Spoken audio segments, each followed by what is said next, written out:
کہ ہم نبی صلی اللہ علیہ وسلم کی خدمت میں حاضر تھے۔ آپ نے چاند کی طرف نظر اٹھائی جو 14ویں رات کا تھا، پھر فرمایا کہ تم لوگ بے ٹوک اپنے رب کو اسی طرح دیکھو گے جیسے اس چاند کو دیکھ رہے ہو۔ اسے دیکھنے میں تم کو کسی قسم کی بھی مزاحمت نہ ہوگی، یا یہ فرمایا کہ تمہیں اس کے دیدار میں مطلق شبہ نہ ہوگا۔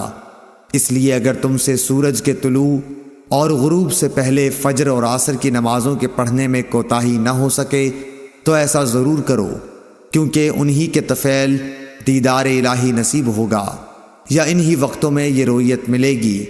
پھر آپ نے یہ آیت تلاوت فرمائی، پس اپنے رب کی حمد کی تسبیح پڑھ سورج کے نکلنے اور اس کے غروب ہونے سے پہلے۔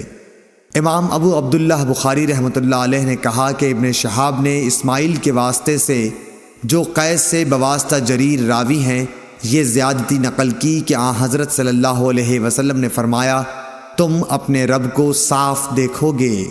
صحیح بخاری حدیث نمبر 573۔